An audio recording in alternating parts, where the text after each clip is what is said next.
This is the NARWAL Freo Z10 Ultra, and my honest first impression is that it feels like a mop specialist that also vacuums, not the other way around.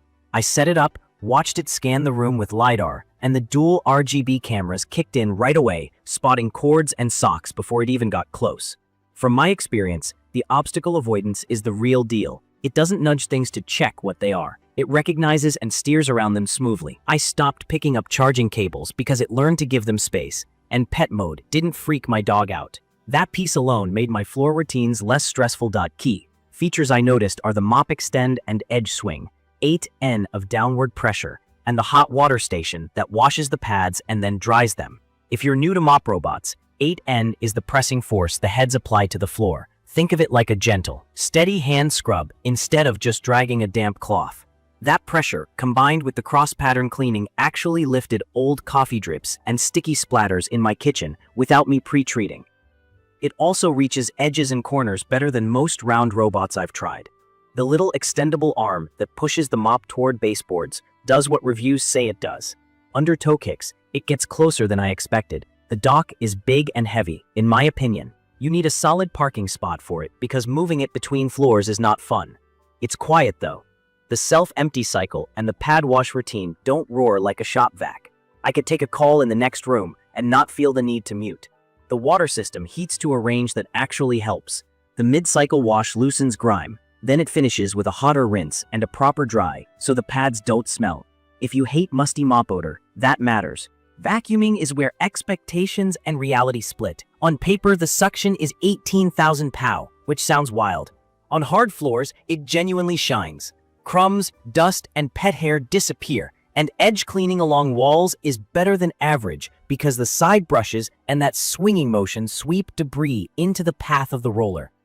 On low-pile rugs, it's fine for surface debris, but it doesn't pull embedded grit like a good upright or canister. If you have a lot of medium to high-pile carpet and you care about deep agitation, this won't replace a proper vacuum. In my opinion, it's perfect for homes with mostly hardwood, tile, or vinyl, plus a few area rugs.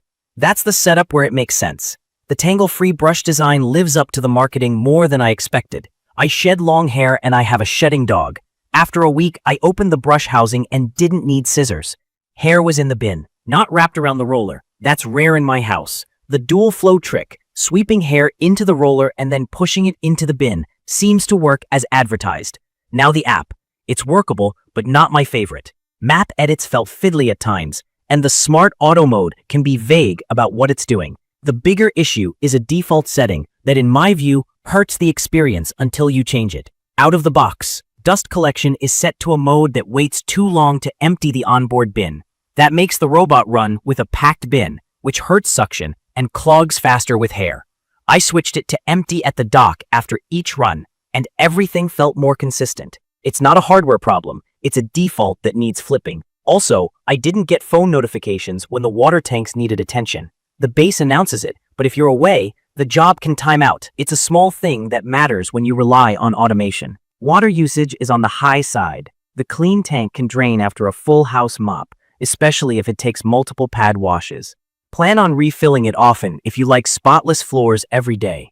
And a quirk I noticed, the station can wash and dry mop pads even after a vacuum-only session if settings aren't dialed in. It's easy to avoid by choosing a vacuum-only routine with the mops off, but it's one more toggle to think about. Build quality feels premium. The robot's finish looks like a product meant to last, and the height is about 4.3 inches, so it may miss super low couches.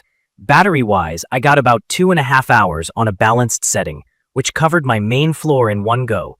The dock's dust bag is rated for long stretches. If you run it daily on hard floors, you'll go weeks without touching it. I also tried voice control with Alexa, and it worked fine for room starts and pauses. If you care about privacy, the dual cameras enable that strong obstacle avoidance and live check-ins, but they're still cameras.